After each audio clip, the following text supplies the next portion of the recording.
Coming up in the LCS Preview Show, we reflect on Diamond and Darien's departure, get our fantasy rocked by Prolly, and let you settle a disagreement between Jatt and ClakeyD. Don't touch that browser. The LCS Preview Show starts right now. The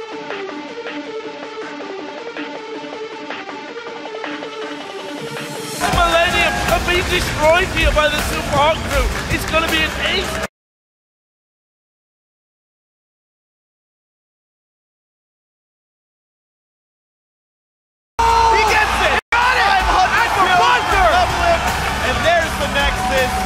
LG holding on to first place. Good Fnatic chasing on this one. Tabs gets exploded by Becca. It's a perfect super week, ladies and gentlemen, for Fnatic. No way! Right to the turret! This is going to be first blood. That was all special right there. What a super week for Curse.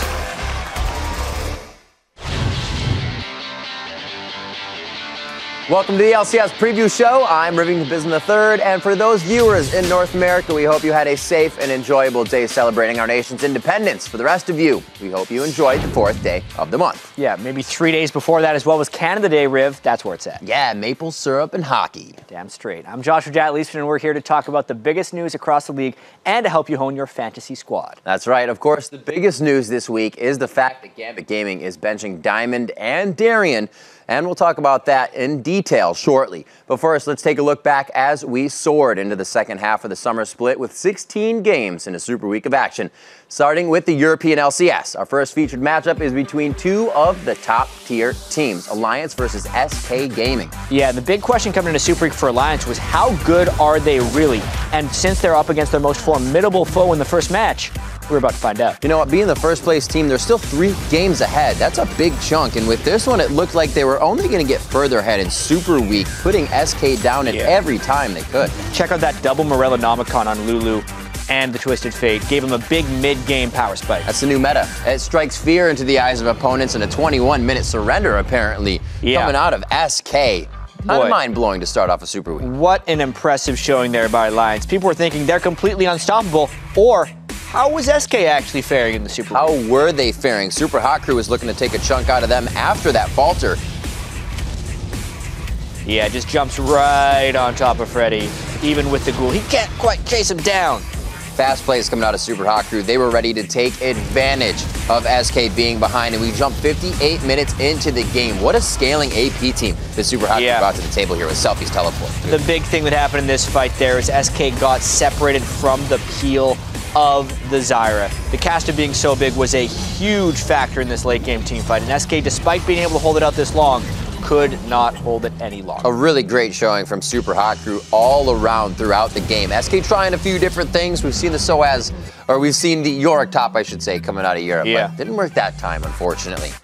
Looking at some more highlights, Copenhagen Wolves versus Alliance. The Copenhagen Wolves are 3-13 here against a 14-2 Alliance. Yeah, I mean, nothing could really happen to Alliance here. You don't really need to watch the best team play the worst team in the league. I mean, Oh, actually. Oh, wait a minute. Yeah, the early game was completely held by Copenhagen Wolves. They knew to take down the top team in the league, they had to put the pedal to the metal early. Yeah, it was like Copenhagen Wolves was a team possessed. Alliance was also caught a little bit sleeping because they had Fnatic up later that day, and it looks like they just overlooked the Wolves. It's been a while since the Wolves have heard that howl. Super Hot Crew up versus next on Millennium is our highlight, and really this was kind of a mimer reel. It looked bad for Super Hot Crew in a lot of times, but he was able to come out on top. Yeah, Super Hot Crew does know how to put up numbers, and they do win a lot of games. Against Millennium, though, no pushovers, so still a really formidable opponent. These guys are fighting for the middle of standings. And Super Hot Crew would only continue to impress here as they strike up quite a chaotic fight, but again, the mimer teleport. They really wanted to kill Selfie in this one. Really, really badly. Getting away, that's the way the cookie crumbles, and you're just left chasing. The tunnel leads into a complete ace as Mimer's picking up a triple kill in this one. And to add insult and injury, Selfie didn't even die. It was a complete run over there by Super Hot Crew. Very good play coming in, and with their win against Millennium, Super Hot Crew ended a 3-1 Super Week. We look at another matchup here, Alliance versus Fnatic, an all-out top-of-the-table battle, and Fnatic's trying to get it rising into that table. Yeah, they were 3-0 in Super Week coming into this game, needing to beat the top team in the standings in order to close out that 4-0 Super Week. and some very critical Syndra versus Orianna play in this one, but it got late. Yeah, Alliance biting off a little more than he can chew there, and Cyanide really a catalyst to keeping this fight going. Flash Randuin's gets the cocoon, and everybody's there to help with the stuns, especially Pekka. Yeah, Alliance was just in full retreat mode. They had no front line to stand against the barrage of damage that Fnatic was putting out. Eventually, Froggen gets caught, and it was just curtains from him. Yeah, Fnatic uses this one to climb up a little bit, while Alliance, a little bit shaky super weak from the super team that everybody thinks would be really getting a 4-0 out of that. Still 14-4. I mean, it's not like they're a terrible team all of a sudden. Still the best team looking in Europe. All right, so after week 7 in the European LCS, let's take a look at their standings. Despite Alliance's 2 losses and the death of the 26-2 The Dream, they are still the team to beat, sitting in first, like we said, with 14 wins and 4 losses. While thanks to yet another perfect Super Week performance, Fnatic is now tied with SK Gaming for second. But right now, the biggest story in the European LCS isn't about teams climbing up the table. To bring us up to speed on an announcement that means big changes for the LCS, I'd like to welcome Quickshot to the show. How's it going, Quickshot? Hey, pretty good, Riv. I'm a little sad to see 2 legends of League of Legends stepping down. That's true. Let's talk about this. This week for Gambit, their starting roster will be dramatically different, and as they are benching 2 more of their star players. Well, that's right. So Gambit, they've been struggling this summer. They've actually been struggling since Alexic left before the split began. He was replaced by Nick, who has done an admirable job in that mid lane, but it's simply not enough to solve all of Gambit's woes. Diamond and Darien have been benched by Gambit for week 8, and they have been replaced by Cubon in the top lane, formerly of Mecha Makers last year, currently playing for Reason Gaming, and Lolex in the jungle. Lolex did, of course, substitute for Gambit when they played at the Roadshow in London. Now, Diamond and Darien, they've been playing together with the rest of the team since 2011, where they joined Team Empire. Empire then became Moscow 5 in 2012, and they went on a rampage, tearing apart European events and every Intel Extreme Masters they attended. Moscow 5 eventually became Gambit, where the team had a fantastic performance through most of 2013, including attending Worlds at the end of the year. And this is a drastic and worrying change for the team, considering how close they are to Worlds this year. Diamond took over the face of Gambit since Alex's departure in the summer split, and he's got an incredible list of accomplishments. I think he's one of the most innovative players that actually revolutionized the jungle role in competitive League of Legends. He played a bunch of unorthodox champions. Well, they were unorthodox at the time until Diamond made them standard. And I think the biggest ones that really stand out for me is Volibear and Nasus from Season 3. If you even go further back to Season 2 in 2012, I would dare say it was Diamond that inspired others with his aggressive counter-jungling. He set the de facto mode of jungling in the game. He brought champions like Evelynn, like Udyr, like Xin Zhao to the limelight when many other teams and players considered him weak. And last year, just some more highlights, he actually played against Insects in a Lee Sin versus Lee Sin battle at the All-Star match. Unfortunately, Diamond came away with a loss, but it was memorable nonetheless. He was again voted into this year's All-Star event in Paris, and he's got a massive fan base behind him because of his incredible level of play and because of all of the years of amazing performances he's put together. Now, Darien is also on the bench, and he's got a list of accomplishments of his own, both positive and negative. I think the most recent is, of course, how dominant he was with Warwick in the spring split. His swag style of play, because every top laner needs a Deathcap, Rylai's, and Omewrecker. And of course, you can't forget Darien's feed to win strategy. It worked up.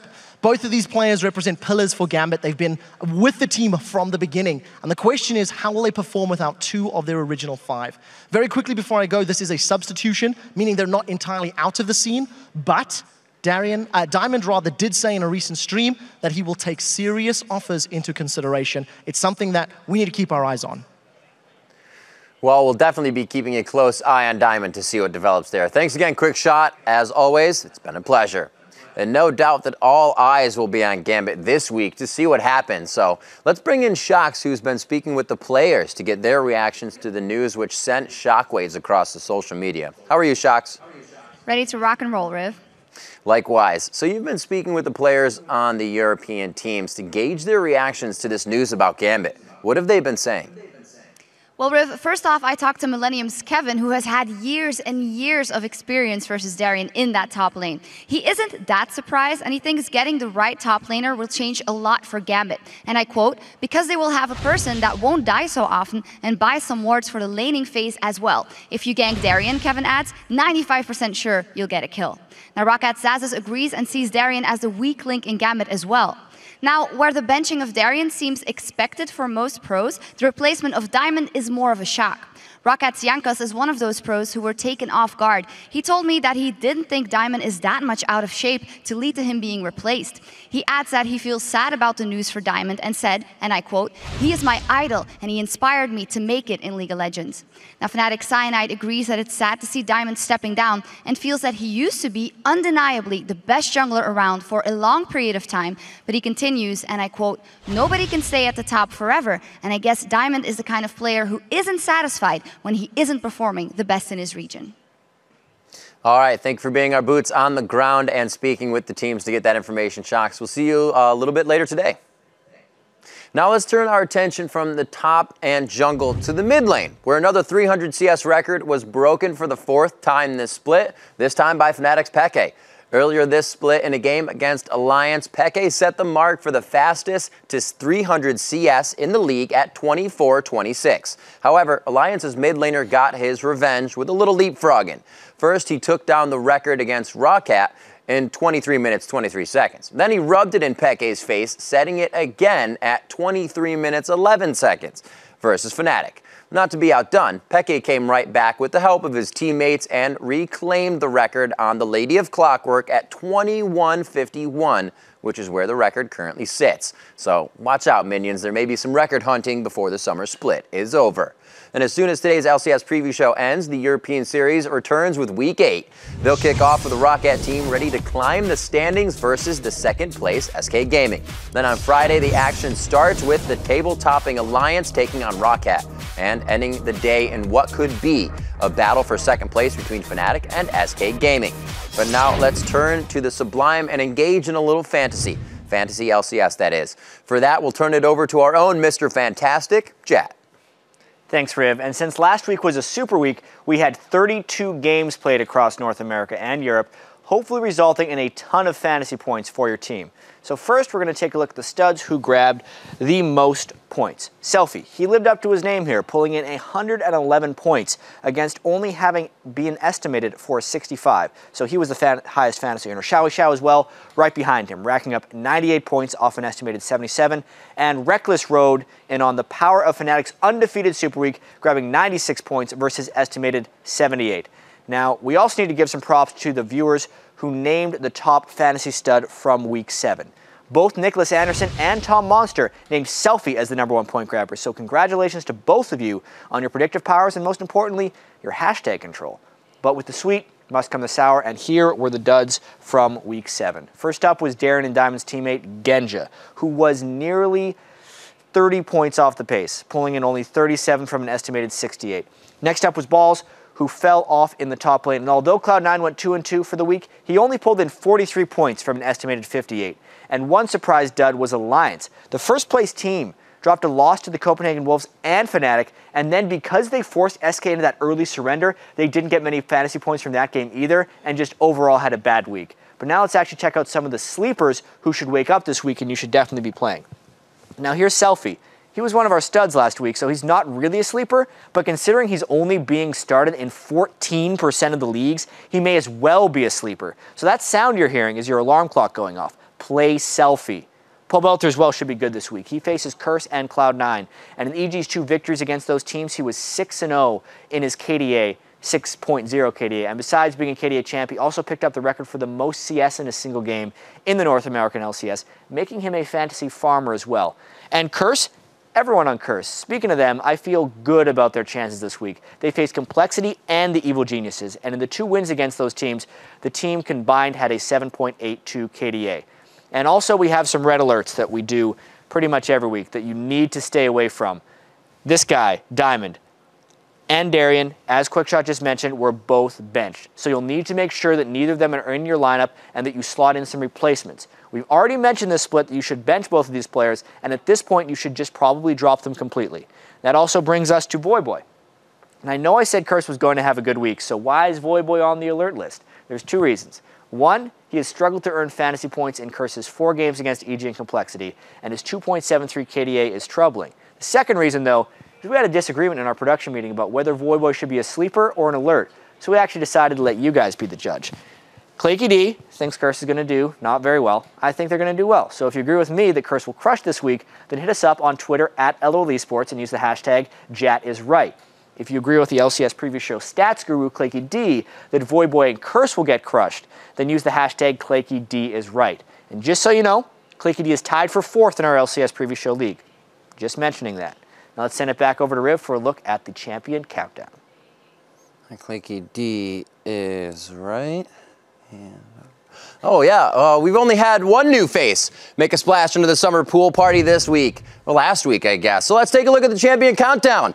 Our newest champion comes to us courtesy of Overpowered. He picked the Majestus Ascendant versus the Copenhagen Wolves. That was our first Xerath this split. That brings our total to 65 champions picked so far in the summer. And we're way behind the 82 picked at this point in the spring. Unless some new champions start lining up for the diving board, this party might just fizzle before it sizzles. But one lucky viewer was able to call out our new champion, even though he might have been slightly late, or perhaps Chrono shifted ahead before he remembered to tweet. Either way, at any rate, Thomas Byron uncannily identified Xerath as our next champion to be picked. Congrats on your mental prowess. Let us know if the upcoming lottery numbers, if you happen to spot them. The day after they came out, even. So if you think you have what it takes to call out the next new champion we'll be seeing this week, send it to us on Twitter at LOL Esports, along with the hashtag LCS Preview. Now we'll go behind the scenes to spy on your favorite players during their most intimate and unguarded moments. At least, that's what it used to be that way. That's right, it's time for this week's All Chat. Yeah, probably. Hello? Hello? Hello? Hello? Hello? Hello? Let's rise, hello? I won a solo queue game today, so just try not to lose that hard. I won as well. Yeah. Oh no, I didn't win. I had you on my team. Never mind. Oh yeah, clearly. You knew when to come to me? I outplayed Creighton so hard. Oh my god. Yasuo does a lot of damage. Oh, you're the first one to notice. Congratulations. Did you realize, Turtle, how much damage Yasuo does? Nice. Is the game? Yeah, are we gonna ascend to the heavens on your back? No, but nobody will hit skill shots on me. He's so fast. Watch ult. Give it. Aatrox is actually my favorite feeding champion as well, guys. That's Shyvana. I do think he has quite a good death animation. Twitch mid. Yeah, Eva's top. Eva's top. Eva's top. I'll push bottom half. Push bottom. Do you have TP, Freddy? No, I don't. Okay. Everyone jump. Everyone jump. I went second sacrifice myself. See ya, Yuri. I go, maybe. Maybe it's Skarner? No. Okay. It's fine. Yuri, see you. It was nice knowing you. Excuse me. Can I get Red Bull? Yes, me too, please. Can I get one as well? Can I get a steak? That all-American food is not sitting well with me. What do I buy? I don't know. I'll tap. I know BT. Alright. Renai can go bottom right now. Should I buy Banshee straight or Negatron into BF? I got Mobies. I'm taking the gamble. Alright, I got Large Rod.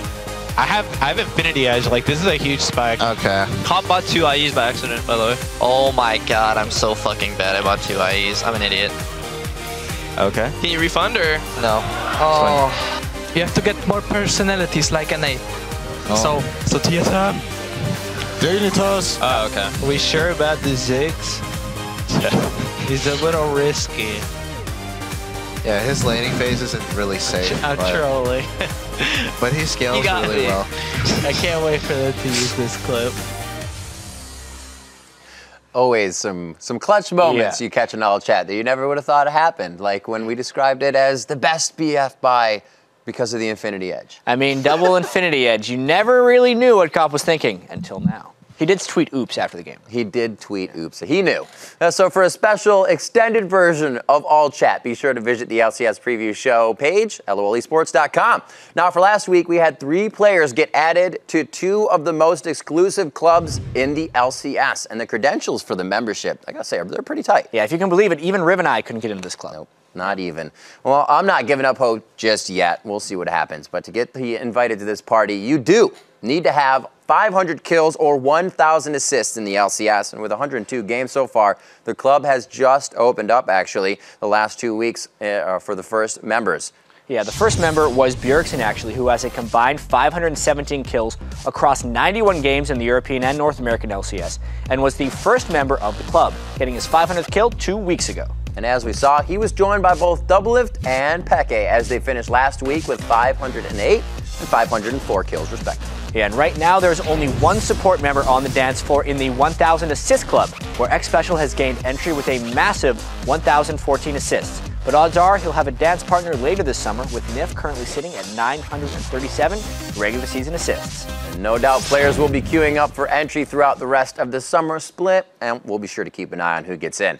But before we head into the chase for 500 and 1,000 this week, let's bring it back to the West Coast and take a look at some of the highlights from the North American LCS. This week was all about Curse. All 4 of their games were against top teams in the standings. And on our first highlight, they face off against Team Solo Mid. Yeah, and this was a really strange move if you remember this game. Bjergsen saw the Eve on the turret with his TF ult, and they decided the 2v3 dive anyway.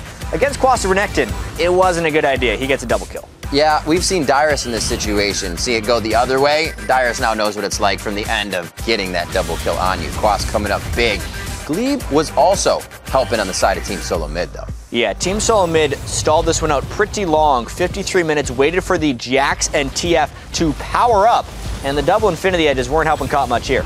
No, they did not at all. Dyrus coming in with a good teleport. He's been on point with that control this year. Definitely something TSM has needed as they stepped up a lot of the roster as well.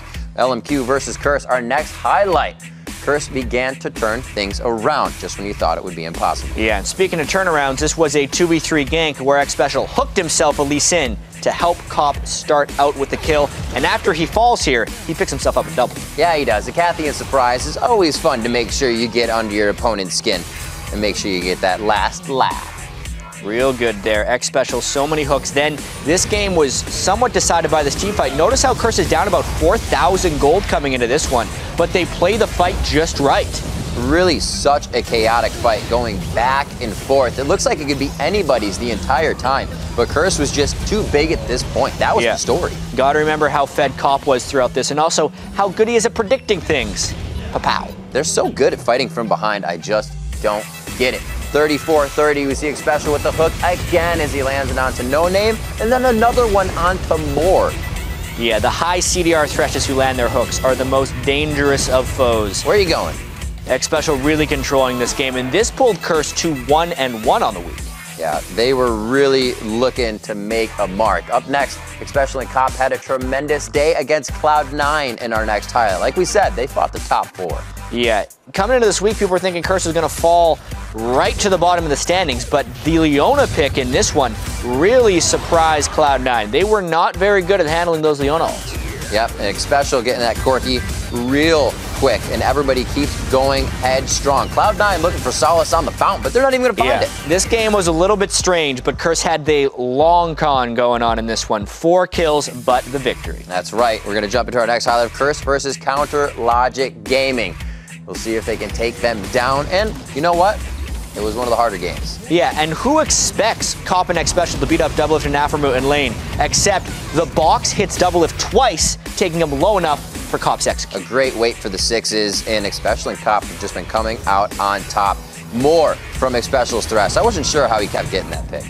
Yeah, and then they're able to chase in just at the end, and this was kind of a protect the Cop position right there. Notice how he took a bunch of turret shots, and it only helps Curse get even more kills. Kind of goes back to old school when Cop played all the utility AD carries. Now he just gets in your face with that amount of protection, showing Doublelift what it's like to also get a zap on the Jinx. And that was the stuff all weekend that kept Curse going. COG had just been coming back into the game here, and this was a big fight, just trying to get the dive on, dumping everything onto Cop. They forgot about Voyboy, who was a rather fed Orianna at this point in the game. Voyboy and Quas coming up big at the end of this fight and just able to clear it out with the AP Brother Power. A double kill before Cop even goes down. Yeah, so at the end of the week, Curse sits at 8-10, which was definitely not expected against the top 4 teams to go 3-1. Yeah, it was a good try by a lot of teams. Curse coming out huge. Those were really standings they needed to grab on such a hard week. So currently the standings in North America look like a freeway in Los Angeles. With a 4-way tie for first place, CLG, LMQ, Team Dignitas, and Team Solo Mid are stacked at the top with 11 wins and 7 losses. Yeah, and Cloud9 slipped out of that first place race, but they're only 1 game back, so they're still in it at 10-8. But they could climb back when they face TSM on Sunday. That's right, but the biggest story to come out of North America wasn't those first place teams. It was the reverse of the Curse. Curse managed to beat LMQ, CLG, and Cloud9 while going 3-1 for the week. Yeah, and heading into Super Week, it would have been hard to find someone who actually thought Curse could get 3 wins.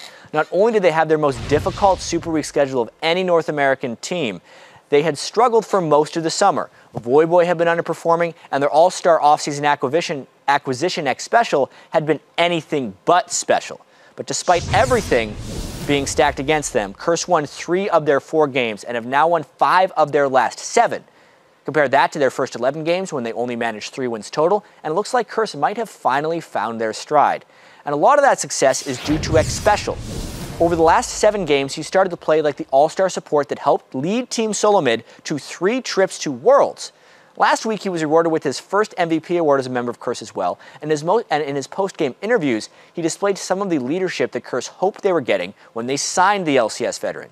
Now this week, X Special leads his team against Complexity and the Evil Geniuses, and while a pair of games against the league's bottom team seems like it should be a walk in the park after their success last week, Curse has struggled against these 2 squads. Just 2 weeks ago, Curse went head-to-head with EG and Complexity, and while they finished 1-1, it took one of the most insane games in the summer for Curse to come back and beat Complexity. If Curse really wants to put some distance between themselves and 7th place, they need to beat EG and Complexity this week, or another 4th place finish might actually be out of reach, and they've wasted a perfect chance to climb up the standings after a near-perfect Super Week. And speaking of near-perfect performances, as Jatt mentioned, last week's EG's pole belter set an NA LCS record for the most CS in a game with 620. The previous record was 607 by XDG's ManCloud. Of course, the fact that EG's game versus Complexity lasted 65.5 minutes helped, but we've had 60-minute games before, and no other North American player has reached the 620 mark. Congratulations to Pole Belter. We'll see you on the next All Chat. And we'll see if Curse can continue to improve as we head into Week 8 of the North American LCS. Saturday it kicks off with Complexity versus the reversed Curse. Then both teams are trying to climb the table. And Curse can try to turn their fortune around once again as they face the Evil Geniuses in the first match on Sunday, and we'll end Week 8 with Complexity versus LMQ. That's right, we're just about to get set into the games of Week 8, but let's take a look at the top 5 super plays from Super Week, or as Doublelift and Peke have the privilege of calling it, the Penta. At number 5, Peke reached a milestone in his career as he picked up his 500th kill. Pulls in 3 men, attacking his embrace, catches on 4. Yellow Star, he goes down. Shook comes around the side. Sino, the next focus. Shook's in trouble though. He gets caught out, and I believe Peke finally got his 500th regular season kill. And not to be outdone, at number 4, Doublelift picks up his 500th kill right before the buzzer. Kill of the LCS. Looks like he's not going to get it. He'll have to wait for the next game. Sneaky. Oh! He gets it! He got it! 500 kills for Doublelift. CLG holding on to first place. At number 3, it's Cop with a blind artillery shot over the wall. Vasily's got himself on the other side of the wall and can't return, as now Curse is 3 strong. Prediction! Hits it on the prediction indeed. Shot fired, 4th place, bad choice. Coming in at number 2, Selfie somehow saves himself and helps his team pick up the ace. Sonya's coming down, but the fish is already on him. Knock up onto Selfie, wild goes himself. Can he get away from this one? Speeding himself up, but has he got the help to get away? Creaton's been focused. Selfie's still alive. Creaton is going to go down to Impaler, and look at this. Selfie somehow survives it. They turn it around, and Millennium are being destroyed here by the Super Hawk crew. What a turnaround that was. And your number 1 play this week was Dexter's double kick, double kill. To rift away, using what he can to keep himself alive. Going in onto Kaz, he has to be very careful here. He's got some slippery opponents. He's trying to fight a double kick up. What a composition and camaraderie coming in from Lincoln Dexter. And suddenly everything is working for CLG. Only more big plays to come this week. If you missed any of the LCS Preview Show, or you're like that guy from Memento and you don't remember if you missed any of the LCS Preview Show, then head over to lolesports.com. I got a tattoo on my arm. Tell me where it is. Right between the Leagues and Tickets tabs at the top of the page, you will find the digital home of the Preview Show. And that's also where you can find the VODs tab, which will take you to our brand new hub that allows you to relive games across the league. All right, that just about does it for us. But first, as you know, we give out a lot of fantasy advice on the Preview Show, but we're also playing it as well. In fact, last week, cameras caught Kobe and myself when we were checking our fantasy scores, and the footage from that shoot is this week's last hit. I think we're just here to ruin people's fantasy points. That's it. That was a good hit. Cutie Pie goes down. Robert flashes. He gets the explosive hit. Complexity is going to start pushing mid lane. Complexity did not suffer a single casualty. It's going to be another game won by Complexity, being the underdogs coming out. How many times this week has a team won down by 10,000 gold? 51-50 into the game. Yes, Complexity takes down Dignitas again. It was a tough one for Complexity, but somehow they take down the #1 team in North America.